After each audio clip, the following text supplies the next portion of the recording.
Let's have a look. Nathan Bailey, my guy. I don't know if that was directed at Base or Dani or both. We like that. He was dishing out knowledge on the stamina for sale. Who was that? Might have been Dani. Must have been me. Yeah. Okay. What was you dishing out on there? I don't remember. I've been.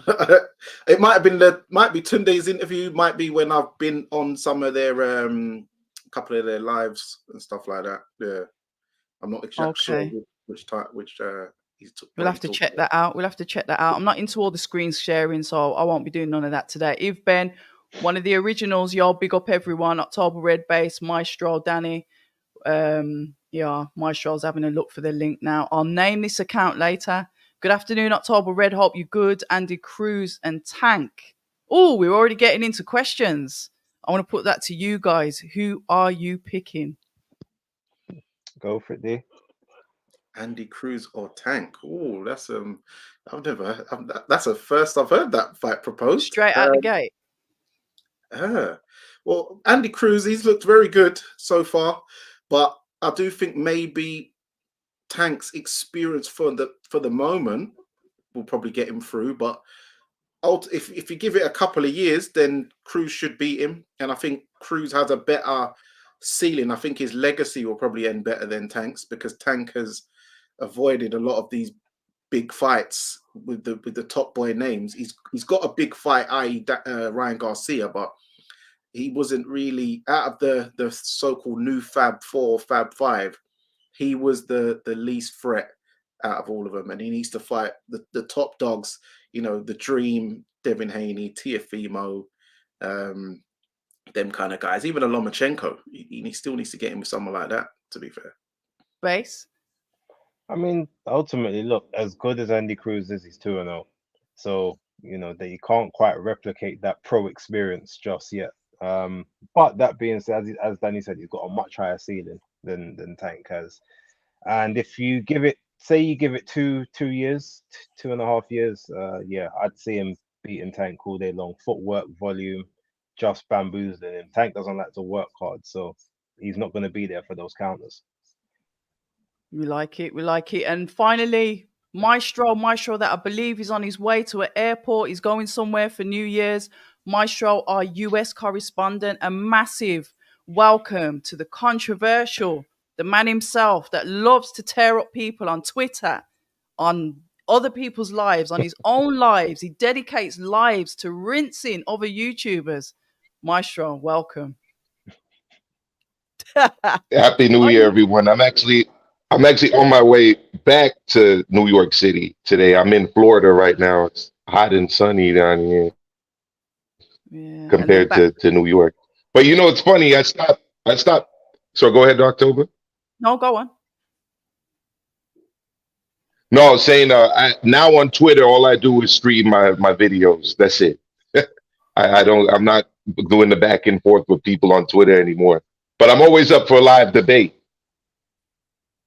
Yeah, we know that. The one thing about what, you know, like I said, there's quite a few YouTubers, but I've chosen like you three especially because you're very knowledgeable. You guys that I will look up to if I want to try and understand the sport a bit better, because I'm one of these. I'm open to say I'm still learning. I think there's good banter, there's good debates, we've got good chemistry between us, and that is why I said, you know what, it's got to be these guys. So look, like I said from the beginning, a massive welcome to you all. But it's 2023, we're coming to an end, and I'm going to start with you, Maestro. We'll reverse it back round. We talk about fights of the year. There's questions coming in the chats, but fights of the year, fight that has stood out to you. Talk to us a little bit about that, and who do you think it is, and why would you give them that accolade? Fighter of the year for me, without question, is NYE Inoue.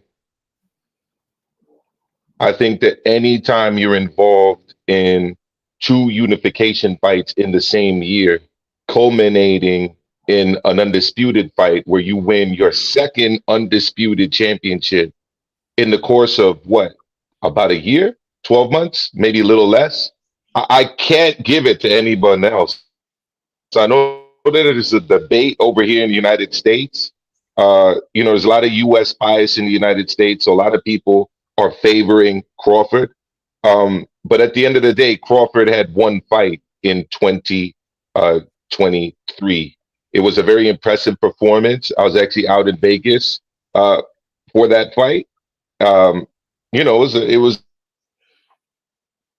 a major pay-per-view event, but it was one fight.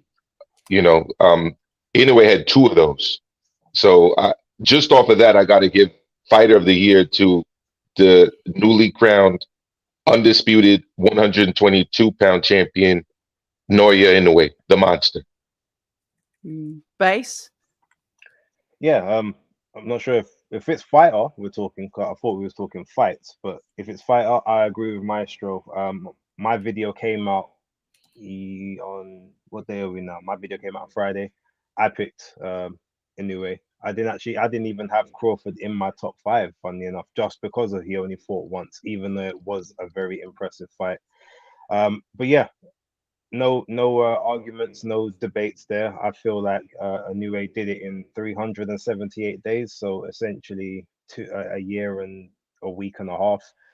You have to kind of give him that, because there's no other person that's done 2-time undisputed as quickly, I believe. I'm not even sure if Clarissa Shields did it that quick, and that's a whole different subsection of boxing to begin with. In the men's field, like he's done something that hasn't been replicated and may not be replicated within the next few years. So it's got to be him. Dani? For 2023 Fighter of the Year, I am gonna have to go with NYE Inoue. Reason being, as similar to what Maestro said, within the 12-month period, he's become undisputed again, fought 2 good champions, and with the Fighter of the Year award, is about what have you done for me lately. For instance, last year it was Dimitri Bivol with the Canelo and Zurdo Ramirez fight. But last year, I think and then pound for pound was different. So pound for pound and Fighter of the Year is 2 different categories. So I think now it's been established more that, because people was conflating the two.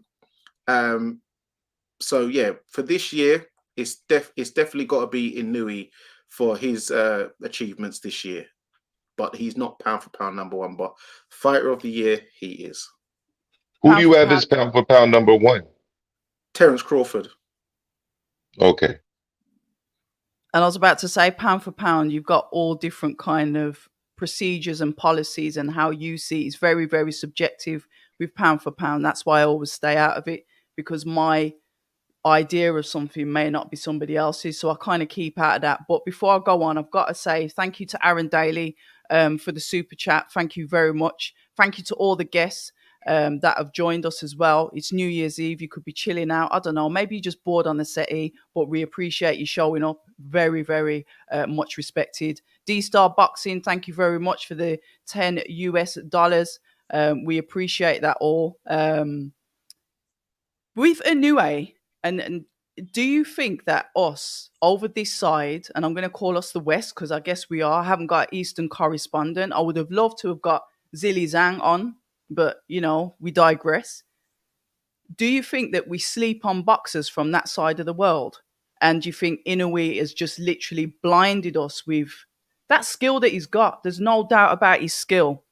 Even though Tapales, even this time, I was on your watch along, Dani. We saw Tapales, he came to win. He did a better job than Fulton. He had more confidence. And he looked like he was really in the fight.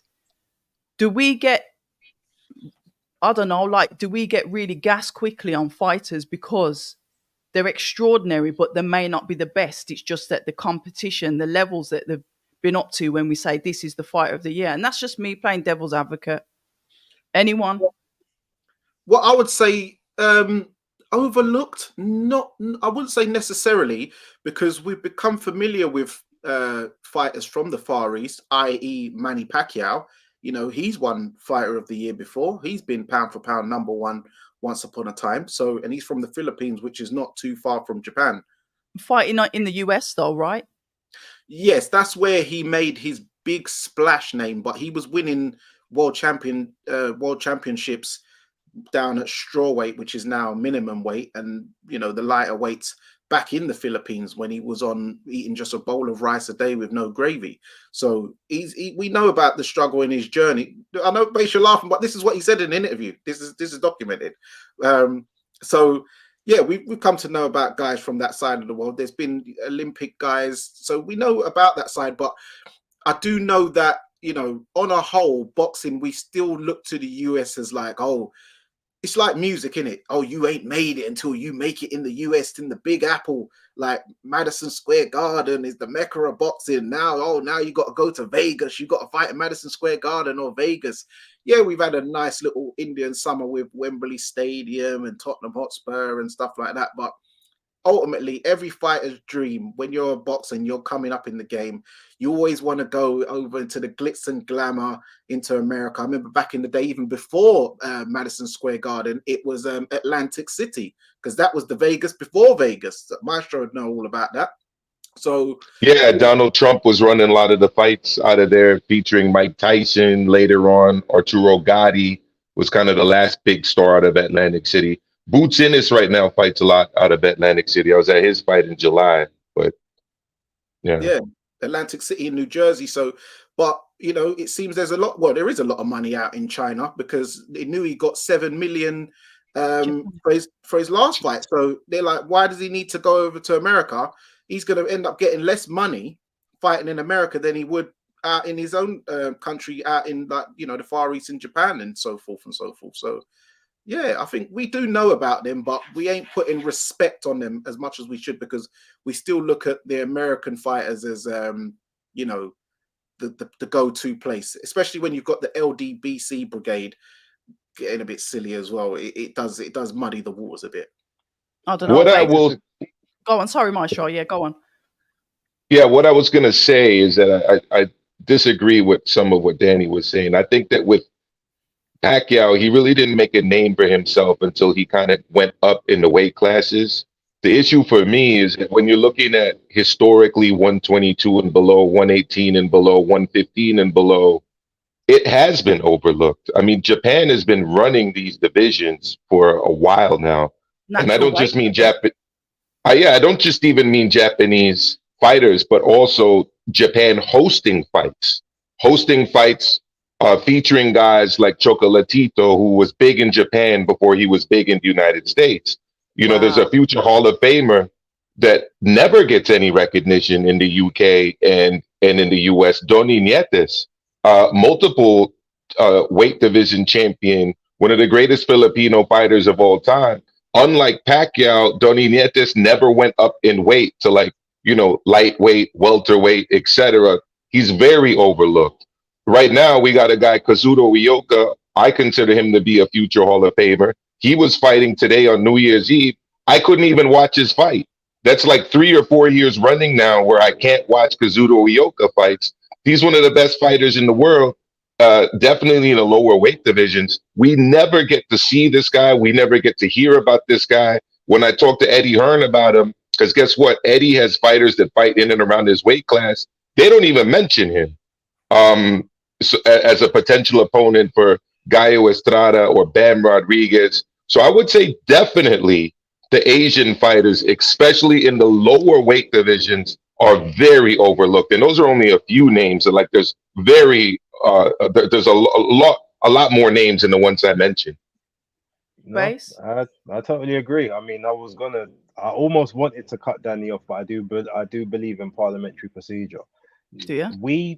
Us as the hardcore-ish type community, yeah, we may know some of them, but even we don't know all of them. Like people like Kenshiro Taraji gets absolutely no respect on this side of the world, and he's one of the greatest champions down there at light flyweight currently. Him, Kayaguchi as well. You've also you've got Kazuto Ioka, as Maestro just said. Kosei Tanaka, who's still at 115, is a four-weight. He's trying to become a four-weight champ now.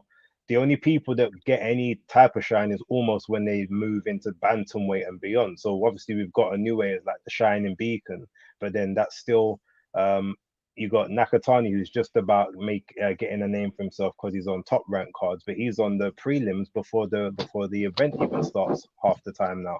So yeah, in terms of that market, there needs to be a lot more exposure, and I think part of the DAZN deal that Eddie Hearn done might actually work out in our favor in terms of seeing more of those lighter weights than the Japanese and sort of the Chinese, the Filipino, the Thai stars.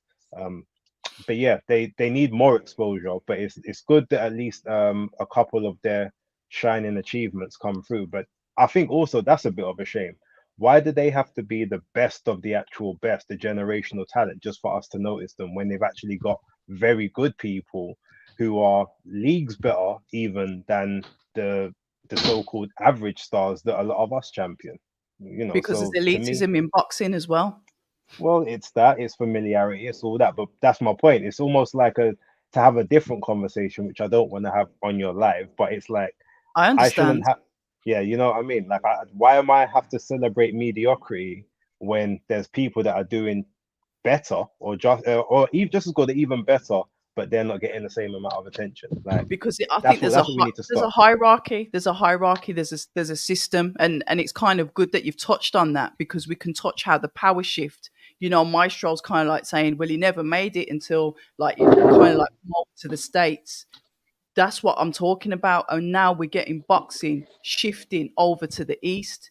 We've got Japan on the map. Like, we're watching, it's great sitting at 9 a.m. in the morning watching Japanese fights on Top Rank via Sky Sports. And now we've also got the Saudi Connect. There's a power shift going over to the east. And I'm not fussed, because as long as I get to watch boxing, I don't care where they're from or where I'm watching it. But what do you guys think of that when we talk about the business side of boxing? I'm just going to mute you, Maestro, because yeah. He sounds like he's moving furniture out there. You know what I mean? Oh, but yeah, when he comes back, I'll put it back on. Yeah, I had a location. I was getting burnt by the sun out here. My fault. No sun cream now. Yeah, the power shift is going over from the west to the east. Matches in Japan, like I said. And then obviously now we've got the Saudi Connect. And the Saudi Connect, it's like everybody wants that. I want to fight in Saudi because that's where the money is. What do you think is going to happen in regards to boxing? I mean, I've got my own opinion, which is, to me now, the belts used to be up there. The belts are now in second place, and it's about the money fights. But what do you think? You guys, like I said, you've got more knowledge around that than me. I'll go first. I mean, I think a lot of the time the money fights come hand in hand with the belts, because usually one of the best people within a division is holding them. So you may not necessarily get all the belts involved, but more times than not, the biggest stars will find their way into a title shot because they create the money for the sport, and the sanctioning bodies are gonna want their belts to be a part of those events. With that being said, I mean, look, Saudi is it's the flavor of the month at the moment. That could last for a while. Saudi, obviously, Eddie also did the Abu Dhabi thing last year for Champion Series, which, funny enough, was supposed to happen again this year. No idea why that didn't. But there's always going to be, I guess, a section of the world whereby they're still going to have big nights. Like, for instance, the UK, we're always going to have big nights over here, whether or not people can get paid like they get paid in Saudi Arabia. There's always going to be big stadium or like very big arena fights or whatever. In the States, you're always going to have a Vegas because there's only going to be a select few like American boxers that are really going to gravitate towards the that Saudi bag. Most of them being probably like Muslim converts and stuff out, because those are the ones that are going to be invited before anything else. And then everywhere's still going to have their own little area, but in terms of like just a glamour, yeah, because the Japan have always got their thing going on, even though the West never looks at what they do. Japan still has their thing, and their fighters still make huge amounts of money.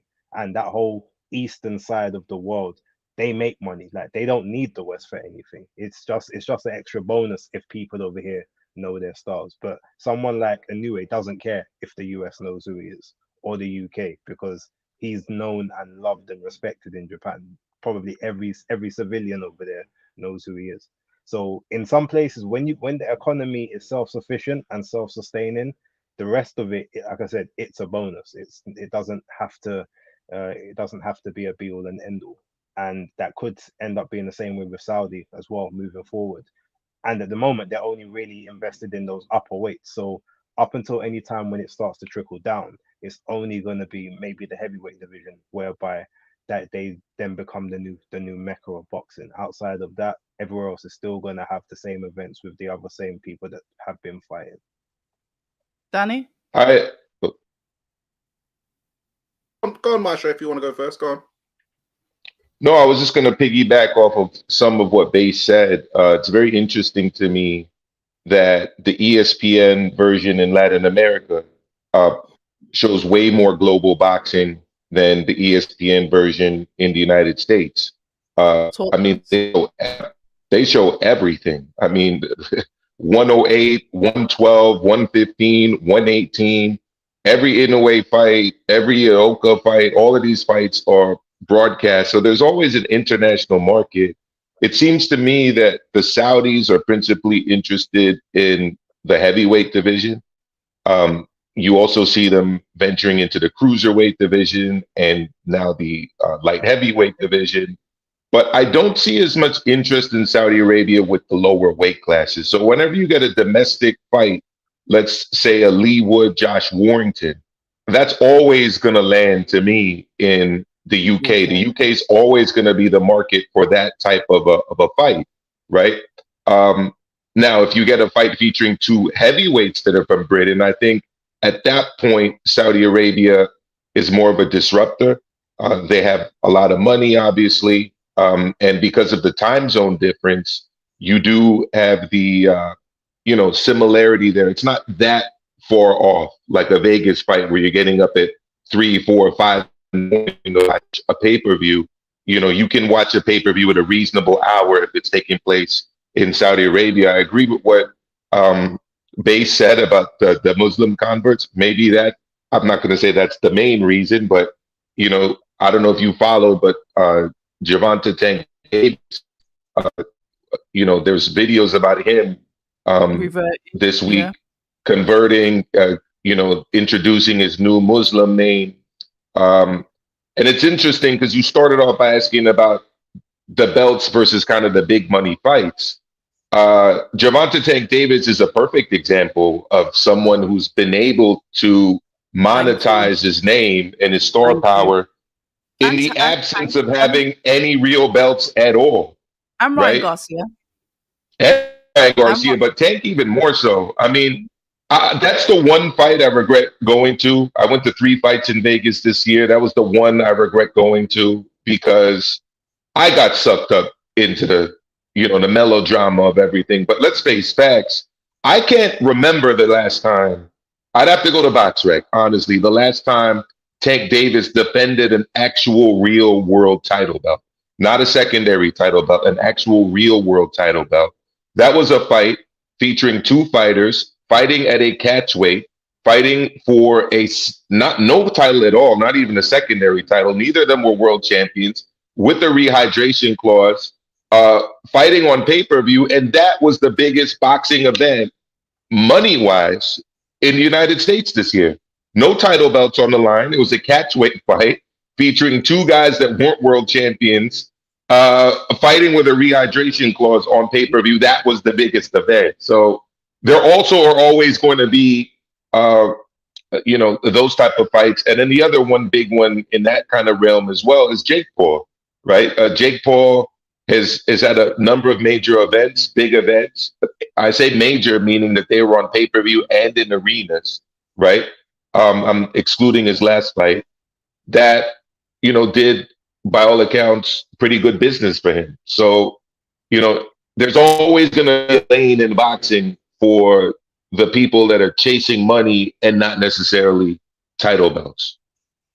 Dani? Yeah.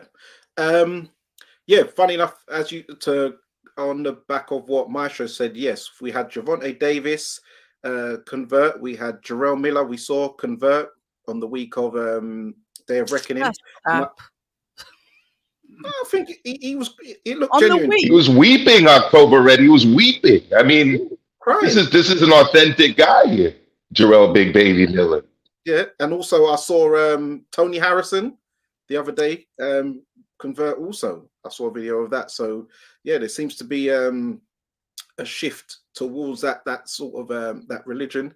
But as far as with the big money fights versus the belt, I think fans are becoming more educated and, you know, a bit more happy that if we would rather see the good fights rather than it just being a trinket belt on the line, or you know, seeing a big fight as there must be a world title fight on the line, i.e. the Day of Reckoning show was a prime example. There was only one world title fight on the card, and that actually ended up being probably the most lackluster affair out of the entire card in Dimitri Bivol versus Lyndon Arthur.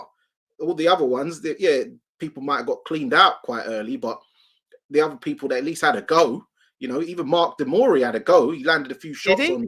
He landed a few hooks on Hrgovic before he started getting the donkey punches in the back of the head. Yeah, Hrgovic does that though.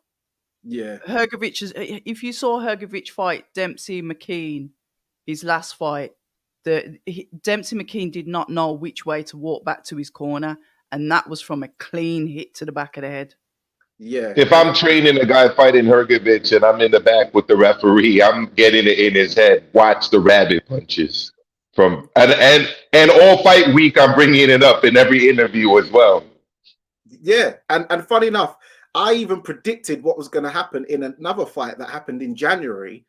The shot that was going to do it, and that's another guy you've got to watch out for is Arthur Beterbiev. He is a behind the ear. No, we're not going to have any Beterbiev slander on here, Dani. No, he's my guy. He's my guy. But he does I like will that not shot. allow any Beterbiev slander. He does not do that. All right. Hold on, Danny, but let's be clear. Behind the back of the ear isn't quite the same as behind the back of the head. Like there's different points. Temple shot Yeah. versus rabbit punch. Cranium. Yeah, Exactly. Beterbiev likes it there, but Hrgovic likes it like right back there. On Yeah, the tongue. that's a totally different. Yes, very different. Very flagrant. But yeah, as far as as we saw, Hrgovic had a go. Even Ellis Zorro had a go, and that ultimately ended up him getting cleaned out. So, and then we saw, obviously, well, apart from Wilder, I don't know what he was doing there. We can touch on all of this because we can. Yeah, but that was a big fight. AJ Otto Wallin, non-title fight, great fight. So you don't necessarily have to have a world title belt on the line to be a big fight, especially in Britain, because British fans, they just like a good old Barney, and they like a good old you know. Sorry, Danny, one caveat to that. That wasn't predicated on any of the individual fights. It was that whole event was a success because there was good fights throughout the cards. Know what? If it was just one of those fights on it wouldn't have done that well, even if it was AJ Varlin, because it as a thing by itself, there's not as big of a demand. It's because there was 8 very big names, or at least 10 big names on the card that people knew. That's what sold that. So that's a totally different thing to saying you can have big fights with no belts on the line. That's I agree. The only bad fight on paper on that whole card to me was Demori versus Hrgovic. Like, I was looking forward to literally every other fight other than that one fight. Yeah, true. And yeah, I know what you mean. You mean you've got to have a stacked card, similar to how, you know, the UFC likes to try and stack it, even though they do reload the dryer a bit too much for my liking with their cards. But yeah, I think with Britain, we're more happy to have big fights over belts. I think the problem is, I think the American market tend to look at belts and the O as something a bit like, it's like the be all and end all. The O and a belt, it must be like, they love a Reggie belt and a this belt and a that belt. So I think that needs to that culture needs to sort of get diluted down a bit over in the American market, I believe, because I think Britain's a bit more just hardcore fights about it. But yeah, so that's my opinion on that. One sec, guys. Let me just jump through the chat because a few people have commented. If Ben says, "What's up, Maestro?" Biggest upset of the year has got to be Derek Chisora winning a fight. That's Chris Welsh. Good evening, one of my regular live listeners. Shout out to you. Inoue is a freak, but in a good way. Let's have a look. Oh, Eken, APC Bishop.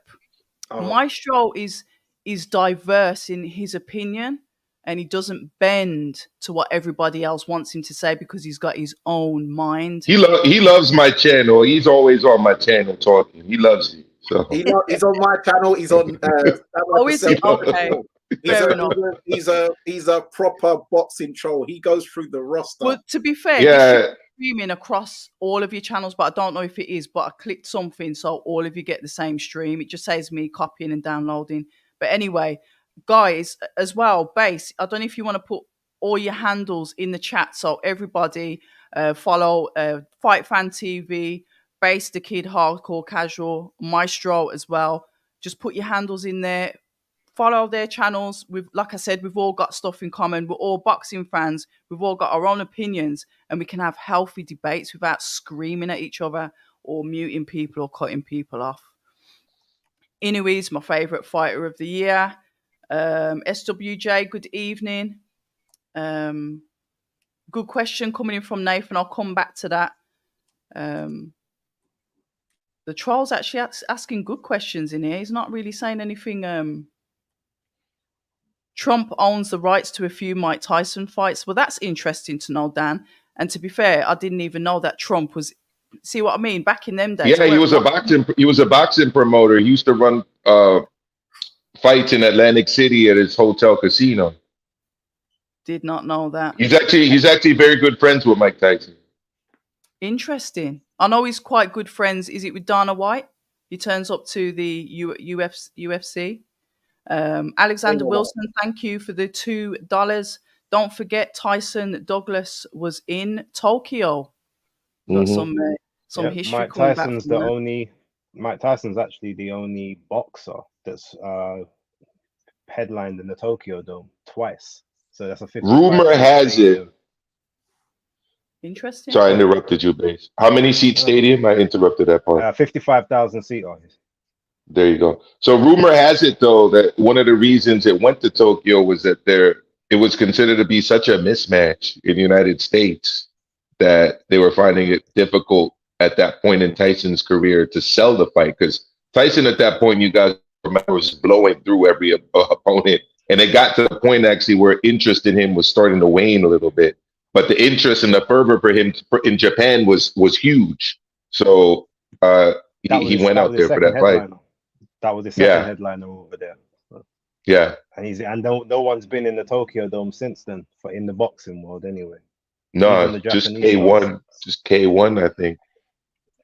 Interesting. Cordina versus Rakimov has to be the fight of the year for me, but I think a few people have forgotten about it because it happened so early in 2023. That's from SWJ, one of our regulars as well. Toby Bartlett, shout out to you. Toby likes the ring girls, but shh, don't tell his missus. What are we saying about Estrada and Bam? That's from Reese. What are we saying about that? That's the question. I want to see Estrada against Kazuto Ioka. That's the fight I've been wanting to see because that's of that era, that generation. To me, Bam is new gen. They still have unsettled business with the older generation that I'd like to get sorted.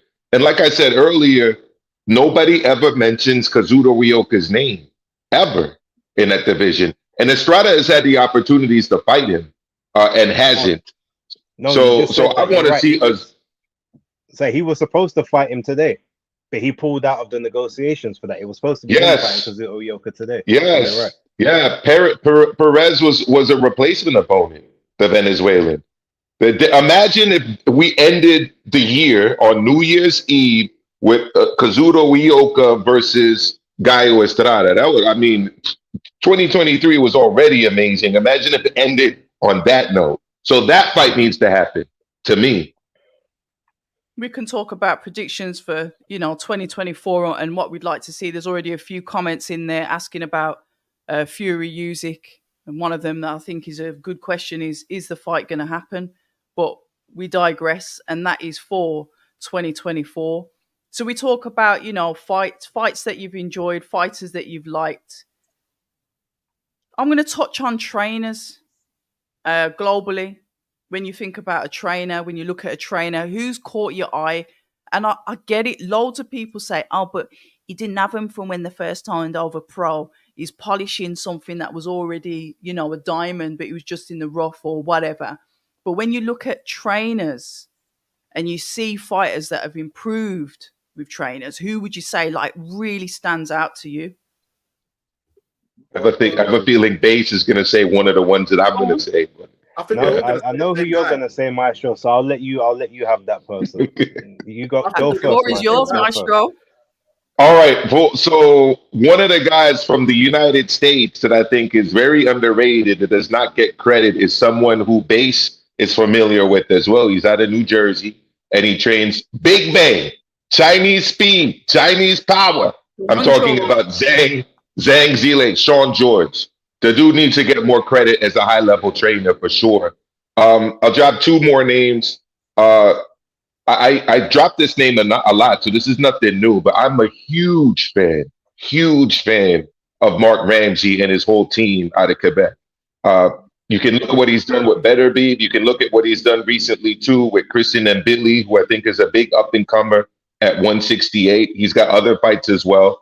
Obviously, the Ars Lembeck fight probably took a little bit of shine off of that because he does train Makhmudov as well. And Mary Spencer, she's been beat a couple times as well. So his stock's a little bit, it's lowered a bit. He's still high, but it's lowered a bit now. But this is going to happen when you have a big stable, and he does have a big stable, right? Because you have other fighters that only work with one or two guys. He works with a lot of people. So whenever you work with a lot of people at different levels in the game, especially males and females, you're going to have different levels of success.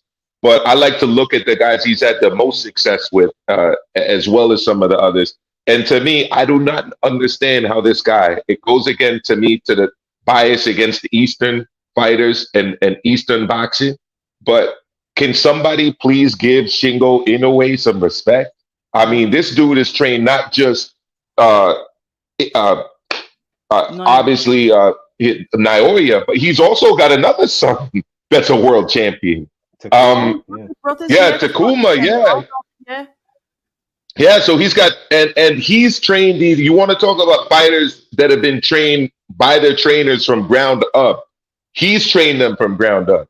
And he's a former distance runner, very, very knowledgeable about sports science, about physical fitness and training, studied boxing. And Japanese people, when they go into something, they take it super seriously. You just have to meet somebody learning English as a second language in London to understand that. I mean, you go by a library at a uni, you'll see Japanese people there until it closes studying. Very studious as a culture. So I wanted to drop three names. Those are the three names I would drop. Dani? Well, I think the obvious one, I would say Bomac, the reason being, what he's done with Terence Crawford. And then also he's managed to revamp Chris Eubank Jr., who, he's been brought back from, the depths because we thought it was all over for him. And he's managed to bring back some of the old Eubank we've been looking for the past couple of years. We've been looking for that ferocity, the mean streak, but he's also let him keep the skill set as well. Bits that he has learned from Roy, like the jab and that, but not jumping around and flailing about. So I think Bomac has had a very good year this year. I know he's not Shakur Stevenson's trainer, but he does have a little involvement, in the same gym to a degree. Another trainer I would say who's, I think he gets a bit applauded, but maybe doesn't get mentioned as much, is Shane McGuigan over here. Very good trainer. He managed to cause a massive upset with Chris Billum-Smith beating his old charge in Lawrence Okoli. So it's like, and the thing is, I know that them two used to spar a lot, and Lawrence used to deal with Chris very often, even stop him in sparring. But once Lawrence has left him, is like the sensei, Master Splinter, has said, okay, now this is what you need to do to beat him. This is how you do it. And he's ultimately showed him the formula. Another trainer, you know, he talks a lot. He talks probably a bit too much, but you got to give him his props. And that is Mr. Bill Haney. Yeah, he, you know, another one, took his son from the ground up. You know, I know people make fun of Devin that he, you know, he's gone through private school and, you know, he ain't from the streets and all this type of stuff. But, you know, people talk about Bill's, you know, colorful past and that. But hey, he's put it to positive use and making sure that his son has not followed the path of what he was maybe doing back in the day.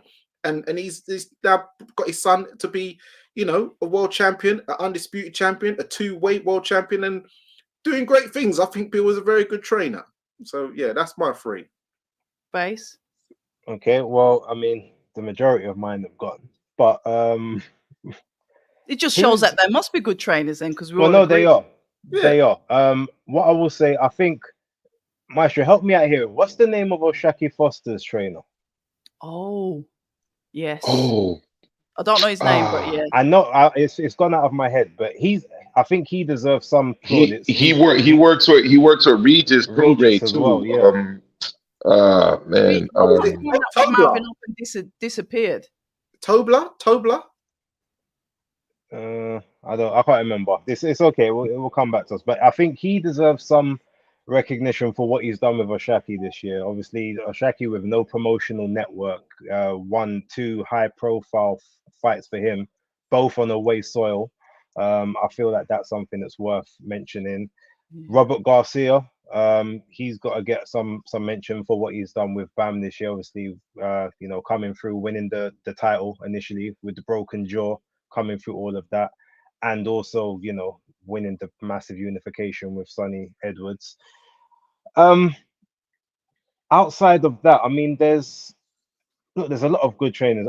To be honest, I think maybe we might have to give Ben Davison a little bit of plaudits as well, because based on his track record this year, like obviously his wins well eclipse his losses, and then outside of that, you know, everyone is now saying AJ's back, and it's the one time that he was working with Ben, whether it was for 5 weeks or whatnot. Even though Ben's been working in the background before, supposedly they say, "Oh, this is the best AJ's looked in a long time." Well, you've got Lee Wood, you've got Jordan Gill. I mean, Jordan Gill. Come on. No, there's that. So I think he's worthy of consideration, and I mean, none of the ones I picked would necessarily have been my choice, but they were all worthy of and worthy to be in the conversation. But I do lean more towards both Maestro and Dani, especially with Shingo Inoue, sorry, and Sean George, who I've obviously become quite tight with since the second Zhang fight. So he loves a name drop. This one, you know. I mean, do you want to tell us about how close you are with Jao Pattaya as well? I mean, did you know about the pregnancy test before he announced it? I mean, that's your, you know, that's your business to expose. I didn't say anything about Jai. It's all right. It was coming. No, it wasn't. Basically, it was coming. We know it was coming. You see this geezer. I don't need to sprout that. He just throws it in there like, yeah, you know, Sean George and I on the DMs. You know, FaceTime. Well, is it true that he's going to be the main sparring partner for Tyson Fury? Because if that is true, that's great sparring for Fury. But ahead of the Usyk fight. Jai said that himself in interviews. He said you meant Zilly Zhang? Sorry. No, he said that if they apparently it was a part of the contract that he had to do some work with him, but he said that he's waiting for a call, and when the call comes, they'll sort it out. Until then, he's not thinking about it. Listen, we've got to balance this out. So we've got the trainers that we like, but we've got to balance it out because life is about balance, as you know. So who are the trainers? And it doesn't have to be 3. Who would you say is decreased?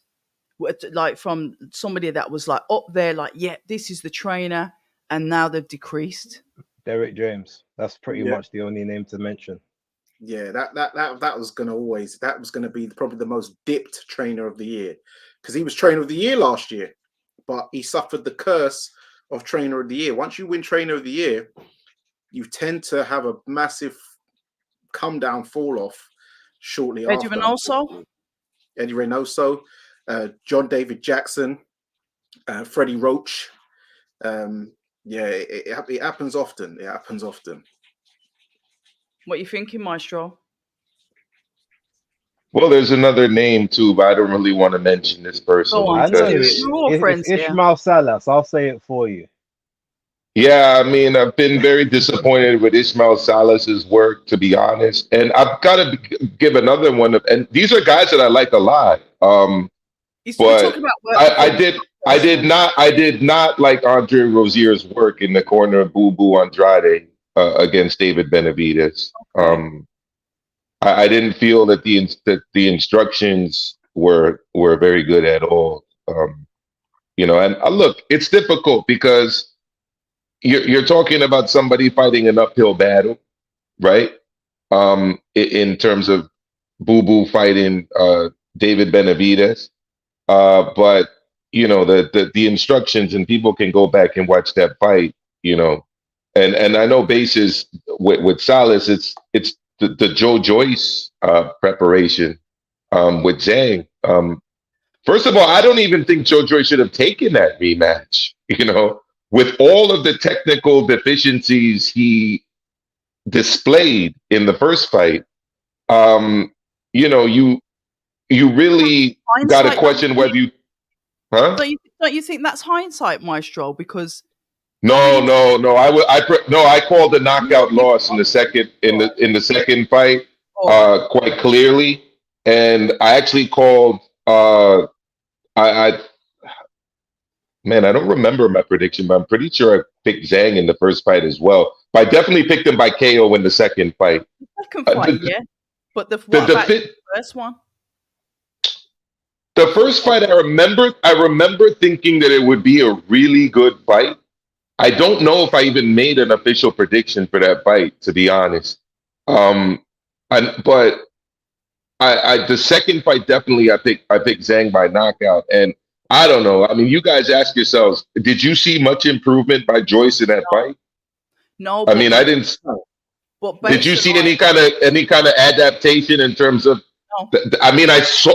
What the worst part about it was that the defensive uh, change that I saw was actually detrimental. Um, the way he was positioning his hands on defense and where he was throwing his jab from.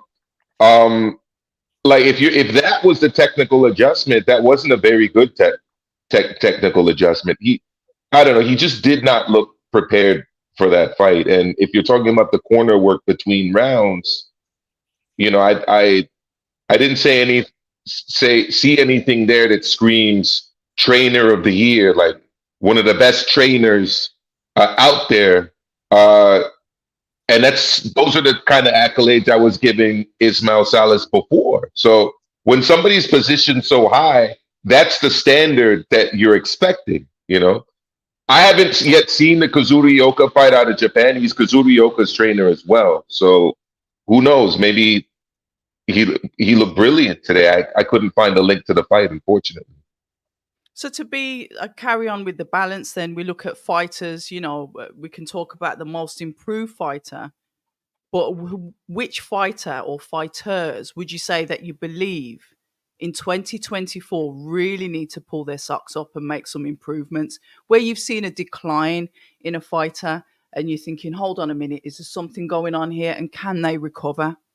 And I'm going to throw that at base first, then Dani, then Maestro. Um, I guess Lawrence Okolie's got something to prove at the moment. Uh, coming off of he was champion, lost. We haven't seen him since. We don't know exactly what he's doing at the minute. He says he's supposed to be fighting in February, so I'd like to see who he's fighting, how he looks, how him and Sugar Hill are gelling, because I guess the jury's out on Sugar Hill at the moment as well. Outside of him, Josh Taylor, he needs Oh, yeah. to Gosh, yeah. come back Forgot about and him. look good. And as a fellow Capricorn, I do have to judge him harshly because I expect excellence. He's looked awful in his last two fights. He did. So yeah, I need to see better from him. I'll leave it as those two because I'm sure there's many others, but I'll let other people have a say. Yeah. Danny? Well, I'll go with my fellow lion, Leo, in another Sugar Hill fighter, funny enough, in Tyson Fury. He definitely needs to pull his socks up and fast because he's only got a couple months left. Otherwise, he's 7 set. weeks, apparently. Yeah, if he makes it. Um, Otherwise, he's set to get beat. Another fighter. Um, hmm. I think another fighter who needs to pull his socks up. I think he can, but I'm not sure if he can. He might go down that same old Ohio State route. Is Montana Love? He's going down that same Broner. You know, he's got all the talent in the world, all the tools, but he's let the gas goes to his head. He's bringing out little puppy dogs. He's doing stupidness. So he needs to. He's young enough. He needs to fix up and get serious with the sport again, because you ain't no world champion. You ain't even won a world title yet.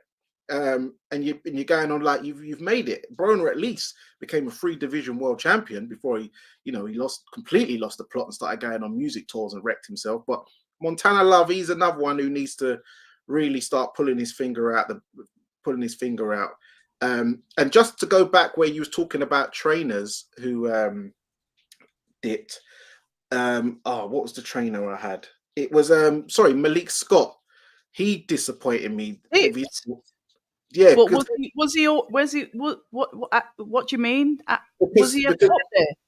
No, because the way the performance and the instructions he was doing for the Fury free fight with Wilder compared to what he was doing with this Parker fight was just like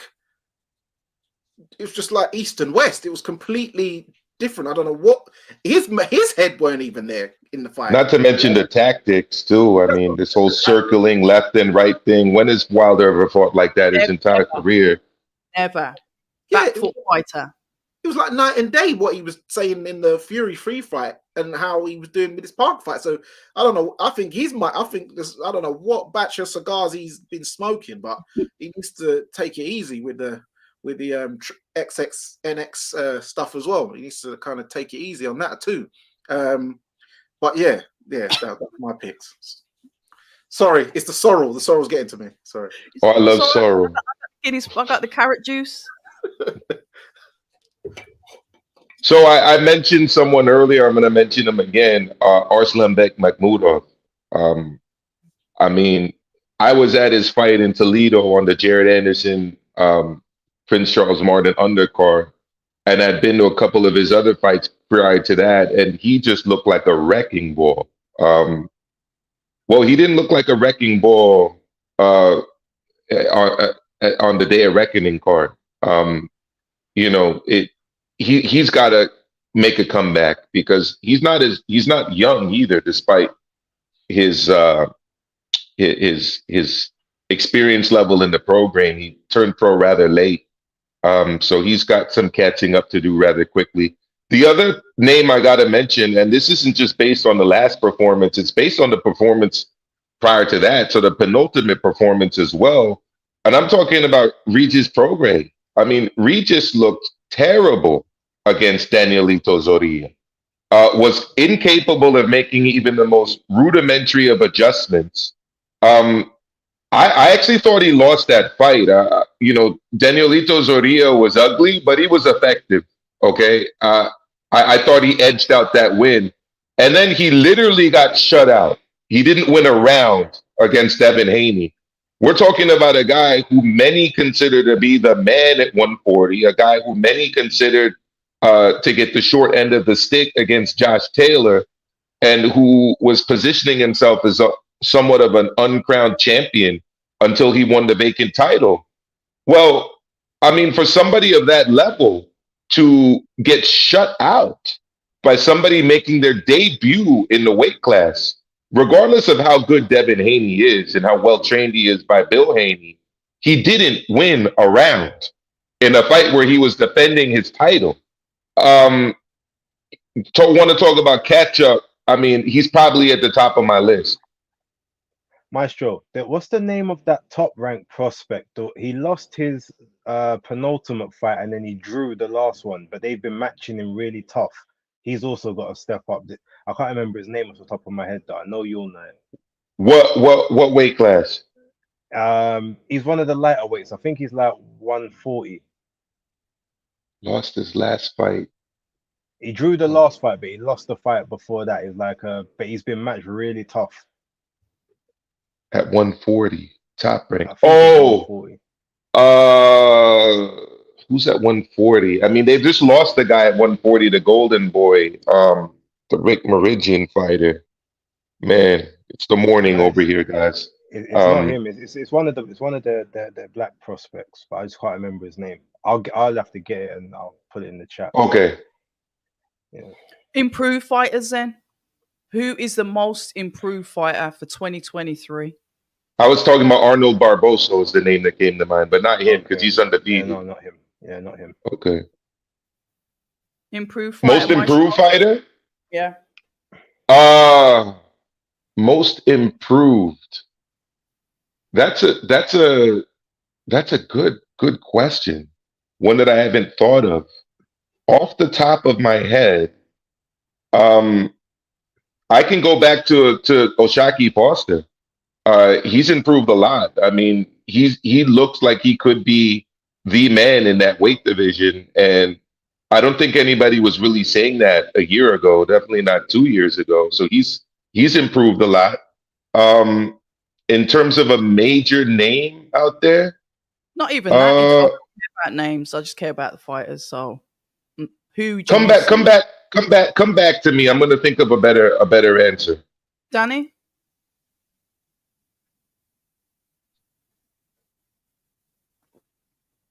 You're on mute, Dani.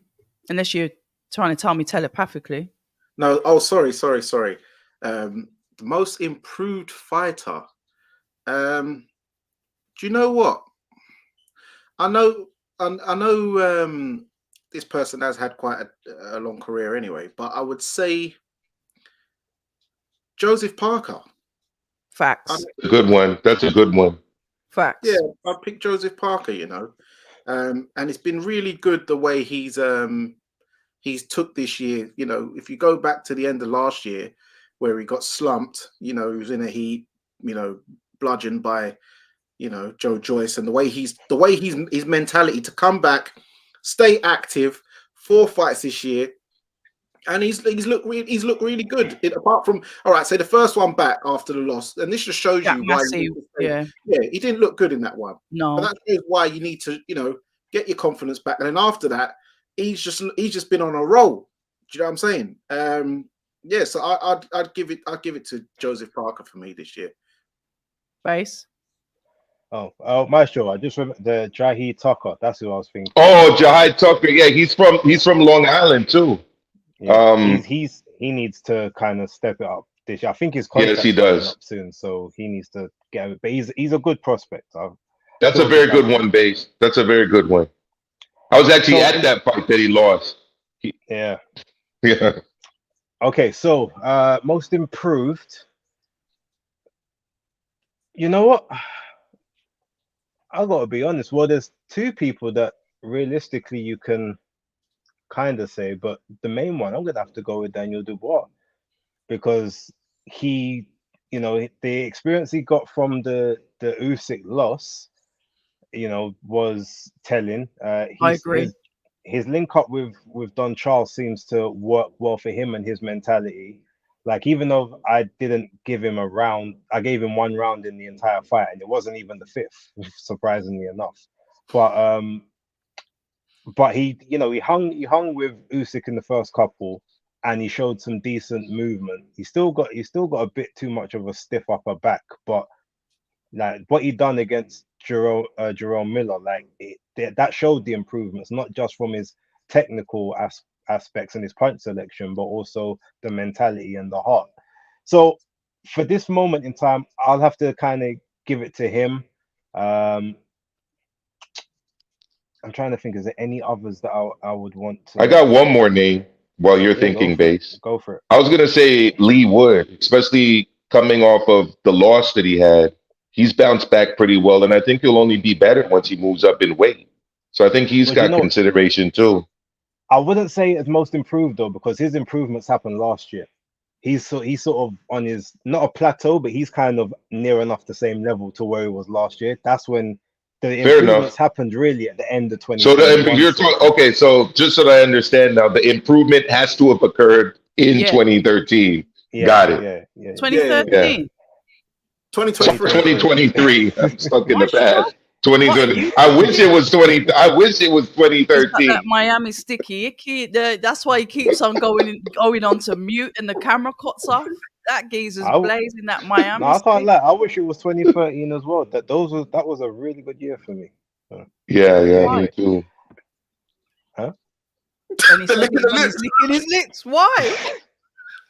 It was just a year I was extremely successful between 2013 and 2015. Well, Okay. 2016 as well, but that was my little run before I had to reinvent. So Yeah. most improved 2023. That's a tough Yeah. one because you're talking about someone who's fallen and has been like kind of almost resurrected within the same year. Yeah, Daniel Dubois. It's got to be him, right? Him and Parker, I, the two solid Him and choices. Parker, I agree. yeah, Parker Dubois. Yeah. And I would say that is down to their trainers. So when you talk about Ooh, I got another one. I got I another got one. one as well. I got one as Go on, well. go Francis on. Ngannou. Chris Eubank Jr. I mean, he got knocked out and he came back and dominated in the return fight. I got Francis Right? Ngannou. He lost though. He What lost. happened there. Yeah, but it was because Yeah, he most improved. improved. Yeah. Yeah. But that's a good No one. one Yeah, you're expected that. right. No one expected that. Yeah, performance nobody from him, expected so. that. So basically, he's improved from 0 up to where he got. Yeah, Francis Ngannou. That's a good one, babe. We got a shout out. Shout out to Ben Whitaker's dad, Big T in the chat, always supporting what I do as well. So massive respect to you. Those that Salute don't to you. know, I met your son in Midtown Manhattan. He was there with Sugar Hill. he was a boxer as well. Tony was a boxer himself. He used to fight as an amateur against the coach that I use for my training. So that kind of small circle there, top of West Mids, we'll keep it as that. So shout out to you, Tony. Lovely guy. Happy New Year, Cornell, a fellow Brummy. I like to see these Brummies.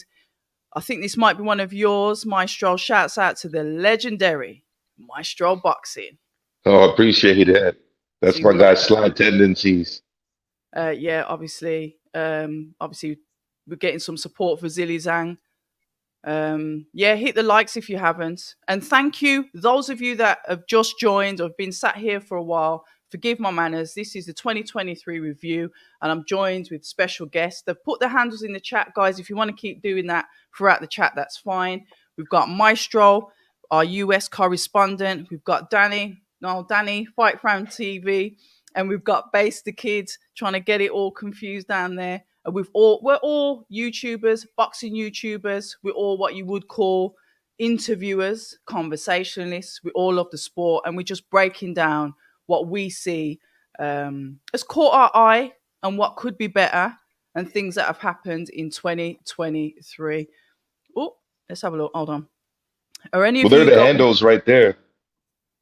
Yeah, it's all right. It's because I'm on the widescreen because of the chat. I'll have to hide it. Any of you going to the IBHOF? I'm from the UK, but going out for the first time to see Jane Cout. The inductees. Hall of Fame. All right. So, funny story on that one. I was actually heading up to Canastota, New York, because for those of you that don't know, I live in the Bronx, New York. So, Canastota is probably about a 4.5, 5 hour drive for me. And I made the mistake of accepting a EV vehicle, an electric vehicle, and this shit died on me like an hour outside of New York City. I posted it on all my socials. It was embarrassing. So yeah, I do have to go out again. So whoever that was, look for me, and I will be driving a combustible vehicle up there next time, not an EV. We like that. Ellis Palmer, Jamie Moore, and Shane McGuigan, both brilliant trainers. What about Bill Haney? Yeah, we've mentioned that. We've got another Ring IQ boxing talk. Shout out to you, and thank you very much for the US dollars, $4.99. Shout out to the Capricorn brother Base for the excellence in Capricorn affairs. Bon I you do lot. what I can. Librans, man. Where's the Librans? Yeah, we Adeola don't care about Depot. you. Adeola Depot. In fact, what I will do is give a massive shout out to Adeola Depot. He started off, he's the green chair, a boxing purist, analyst who's gone from YouTube, and forgive me if there's steps in between, to DAZN, and now he's doing like football presenting on Amazon. When we look at people and we look at influencers or people that you can learn from, I'm not talking about all these Instagram influencers with Botox and baddies and all that. I'm not interested in that because that's not teaching you to aspire to be anything. But you look at your colleagues, the ones that start off, like you said, grafting, doing the YouTube stuff, turning up. And he's one that's testified, and he's got his story, and he's been really successful in everything that he's doing. So shout out to Adeola Depot, and he supports fellow YouTubers as well. There's loads of times when he's brought me in and said, yeah, I'll do this, and shout me out and all of that stuff. And he doesn't have to, because sometimes when people get to a certain level, they're not really bothered about, if you want to look at it in a hierarchy perspective, people that are below them. So shout out to Ade, and go and follow his channel. I know he hasn't been doing any green chair stuff, but he's clearly busy. But he states that he'll be back soon. And even though Ak and Barak do the DAZN thing out in America, nobody does it like Ade. So I'll just leave it there because, you know. Let's have a look. Sugar, just going through all of the chats. There's so much chat in here. Stephanie Ray, shout out to Stephanie, US viewer, always pops in, does her super chats as well. She was the one that actually paid for me to watch the Day of Reckoning and stream that live because she gave a very generous super chat. So a warm welcome to you as well. Boxing Corner Casuals. Learning is also about getting far. Yeah, shout out to this channel as well. I've seen you pop up a couple of times. I like how you do it. You got manners and respect. You're not snaky like some other channels. I'm not even going to get into that now. But I rate how you're doing your thing. I've had a look on your Instagram. Guys, go and subscribe. Boxing Corner Casuals. They've got their own stuff. They've got the podcast. It's all set up. It's nice. So shout out to you as well. Yeah, they got a good interview with Savage Dan. I like so check that out, guys. Yeah, we've got to show them support.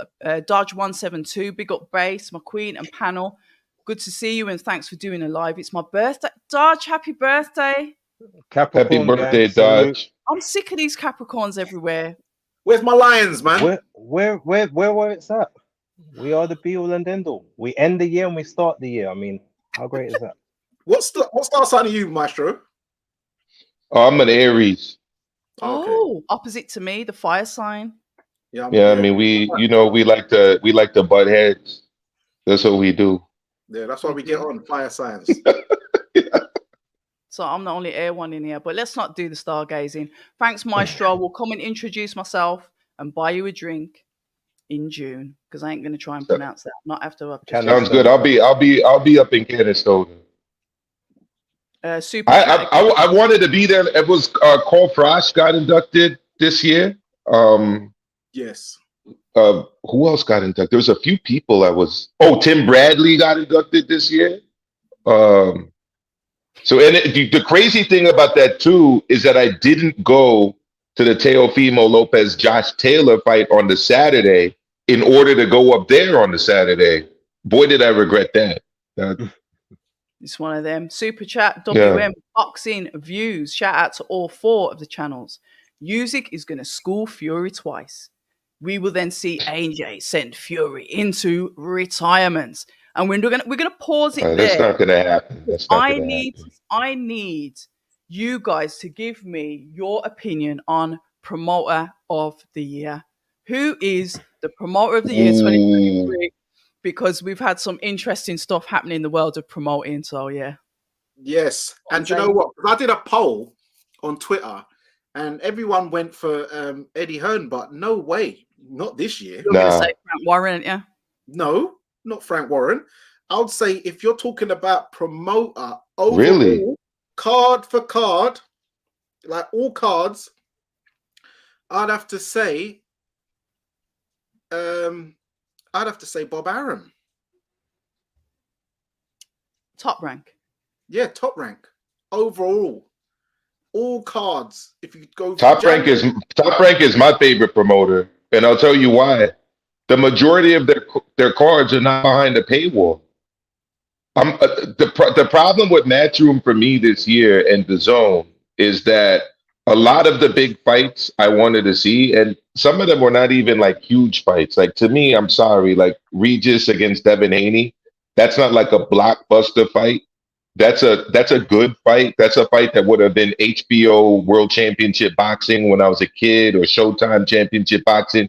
That would not have been on pay-per-view, but they put it behind the paywall. So once you start doing that, like I'm agreeing with Danny. Like you remove yourself from the conversation. The majority of the top ranked shows were not pay-per-views. There was a couple like Haney versus Loma, but the majority you could watch on regular ESPN. For that reason, I'm also selecting Top Rank. But my other promoter of the year, pound for pound, best promoter in the sport, is none other than Big Frank. Shoulder roll. We all got to do a little shoulder roll right now. Loosen up a little bit. It's Frank Warren, baby. Frank Warren, man. Hey, where's the shoulder roll? You got to do the shoulder roll for Big Frank. Big Frank. Big up, Big Frank. I can't.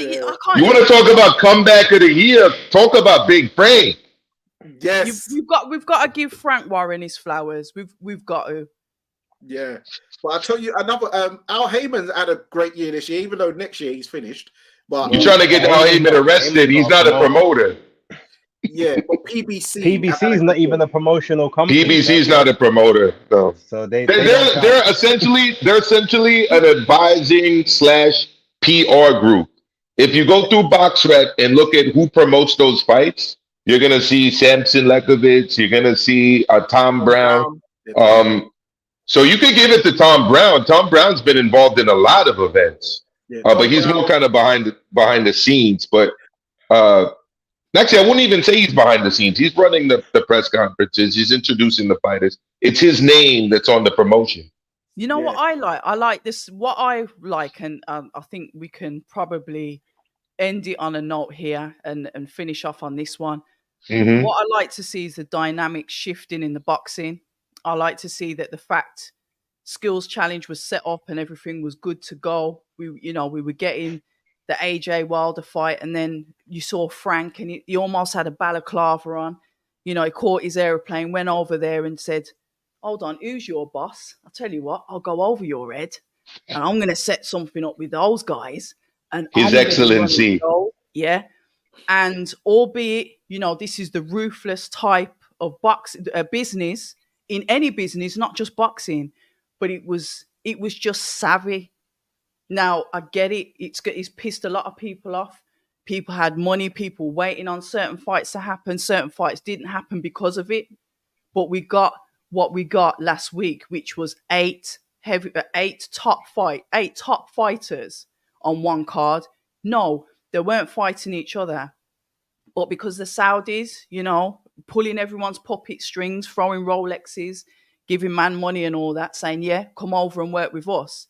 We saw everything just take a sidestep and everyone work together. I never thought I would see Eddie Hearn and Frank Warren in the same room together, let alone sat at a top table. So sitting beside each other ringside too at the fight, laughing with each other. So at the end of the day, I think it would just be rude if I didn't thank His Excellency for what he's done to boxing in 2023. He's set up Riyadh season. He's going to carry on into 2024. But guys, I'll hand it over to you. What do you think? What's this about? How boxing has progressed, how it's changed. How I'm saying the man of the match, if we're going to do football, is Frank Warren. Okay. I mean, yeah, look, it's hard to argue, Frank. To be fair, even his small hall shows, even him being a small hall promoter earlier on this year, like a lot of those I went to, and they were all fairly entertaining. There was a couple, obviously, duds here and there, but everyone has a few duds. But those fights were good. Obviously, if we look at, getting Better Biev over here in January was a big coup. That's a big So one. for people to see him, obviously I was supposed to go, but I couldn't make it in the end. Um, we had doing Joyce versus Zhang the first time was like, oh, whoa, wait a minute, like, what's this? This isn't the kind of fight I'm expecting from Frank. And honestly, that's not what you expect when you normally it's a big A side and then someone that's in like the top 75 of box at best. But no, it came in very credible opponent. It was a good fight. It was a good card as well. When I got there, I was entertained.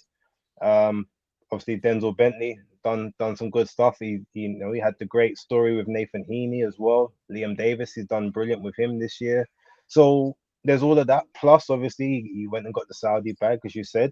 Um, I mean, Battle of the Baddies had a very good undercard, Yeah, it and did. then I guess it had a intriguing or an surprising main event, which I still haven't seen all the way through. Well, actually, no, I have now, but I didn't when it came on. That was my protest. Um, but no, and then obviously he's now decided to quote unquote be the bigger man and allow everyone to quote unquote sit at the table. Although I don't know how much choice and decision he had in that decision there, because if you look, when there was more matchroom fighters on the card than Queensbury, and it's supposed to be your event, that seems a bit telling in my mind. But yeah, there's about 12 different promoters all banded together with him at the helm on TNT Sports and the Zone. So kudos to him. Got to give up to old Frank. I hope he repeats next year, because those small hall shows at Bethnal Green, they do quite well. I think there is, there's obviously there's a market for it, but when I'm looking at it, I'm looking at it as strategy. I'm looking at it as somebody going over your head or going round the back to make something for themselves very, very profitable. Because remember, all we Hmm. heard at the back of 2022, going into 2023, was skills challenge. That's all we heard about. Then all of a sudden, that just like evaporates into mist. And then obviously, you heard Frank, oh, it's going to be a game changer, rolling shoulders, smirking. You know what it was in his little cold interviews. He weren't saying nothing. And then all of a sudden, we do get Battle of the Baddest. I look at things and I think Eddie is very ruthless, but I think Frank has trumped it with what he's done. And yes, they're working together, whether they want to or not. Like you said, Base, they've probably not got a say in it. But for the fans, it's actually good to see that happening, because now we will start to get those promoter versus this promoter fighters fighting each other. And that is what we want to see, because not every promotional company has got the best stable. The fighters are scattered out across all stables, across how many promoters, not just in the UK. But the only bad thing that I would say about it is that Boxer never had any fighters on the card, and they could have. Yeah, they didn't show Top Boxer, Rank. I don't think is on the same level though, to be honest, as Queensbury and as Matchroom. Maybe in the I wasn't cruiserweight putting division, aspect to that, but that's but about it. go on, But carry I on. did want to.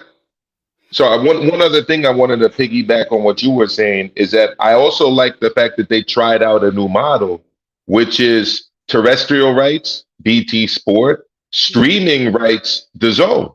I'm hoping that that leads to something that can create more cross promotional fights where both people, both entities get a share of the pie, but they divide it according to that way. Because at the end of the day, The Zone is primarily a streaming platform, and BT Sport is primarily a set-top box platform. So if they Okay. can continue to make that work like they did for Day of Reckoning, I hope we get to continue to see big fights featuring, or big fight cards featuring Matchroom and DAZN fighters. I think once you bring Boxer into the picture, it complicates things, because then you have to deal with the rivalry between Sky and TNT Sports, right? Because they kind of operate within the same domain. That's just my observation from here in the United States. No, Yeah, I hear you. Danny, sorry. yeah, and yeah, with Frank Warren, yeah, the York Hall stuff is good. You know, you had good fights like, what's his name, Dennis McCann versus Baluta, even though that was a funny ending. And that was a fight where I thought, oh, that you're pitching one of your prospects. Like, he's pitching them in hard. Like, I went out to Poland this year to a Frank Warren show for Dubois Usyk. So, you know, he's getting locations out. He's getting locations in there, like, you know, Saudi, Poland, England. He's doing bits, Mr. Frank. So yeah, I like it. To be fair, that wasn't his show in Poland. That was actually oh, it's Krasiak, wasn't it? Yeah, K2. that was them. No, it was a KO Promotions, the That's Polish it. outfit. Sorry. With Riyadh Season.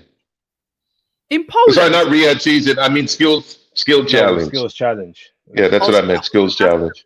So what Frank like? But one thing Frank did do though, Danny, is he brought China into the picture because he got options on Big Bang with that fight with Joyce, and you know that potentially opens up a new market for Queensberry. I mean, there was like almost 500 million people watching that rematch in China between Big Bang and the Juggernaut.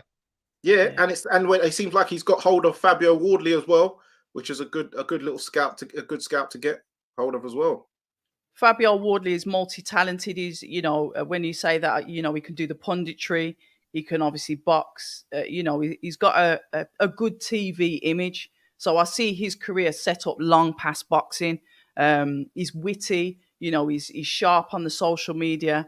I do like watching Fabio Wardley's fights, but listen, these fights have already happened. We could another guy that needs to come back. Can I just say one fight from the small halls that was really good? And if anyone hasn't seen it, I would implore them to go watch it. It was Joshua Frankham versus something Davey. It was on the same card that Elizoro fought Luca Diortenzi. In terms, sorry. No, I'm saying I would have watched that because I watched. Yeah, no, it was Queensbury. It was a Queensbury card. Joshua Frankham versus I think it's Luke Davey. I think his name is. But that fight was definitely fight of the night, and that was a really, really good. If more people had seen it, that could have been one of those. You could have called it maybe a domestic fight of the year or something. But it was a really good fight. If anyone hasn't watched it, if it's on YouTube, I would implore you to go check it out. Nice one, guys. We're gonna Is it just base that's frozen, or have I frozen as well? No, base frozen. Can I make a request of the people, please? Go on. Then, I have not seen the Kazuru Yoka fight. I've looked into all of my sources, my Russian sources, my Asian sources. I can't find it. So if anyone can send me a link on social media or using my email address, I'd really appreciate it because he's one of my favorite fighters and always try to watch his fights.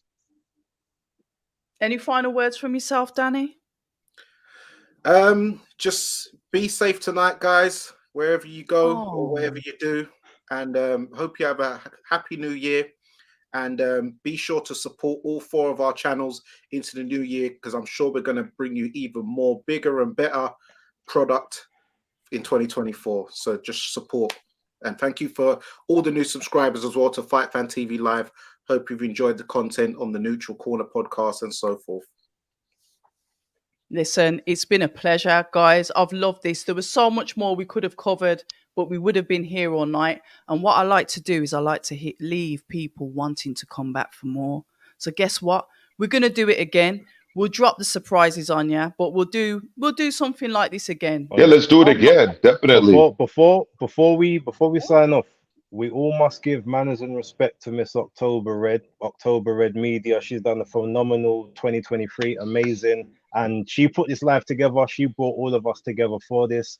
And she's the reason this is taking place. So I want to thank you for all your hard work and the help that you've provided to me and others this year. It's much appreciated. You are one of the treasures and you must be viewed as such. So everyone in the chat, round of applause for October. Oh, bless. Thank you. Yeah, hit the like button. Hit the like button. And yes, October. And well done. Like the way you've built your brand and your channel. Kudos and enough big ups and respect, because to all of us. We're all building brands. But I'm saying to you, and you actually, I don't know if you managed to see on Twitter, but you actually won Media Outlet of the Year from the Fight Fan TV. Supporters it's a voting poll. You was against the big dons as well. IFL. Imagine no sponsors, and I get that. I'm touched. It's I'm touched. Listen, till the next time, I'm going to end it here. Let's have a safe evening. You know, don't do any stupid stuff, but enjoy yourself. And remember, tomorrow isn't promised. So make the most of your loved ones. That's the only message that I'll leave you with this evening. Yeah, I think we're going to end it there. And you know what we say at October Red? Stay ready.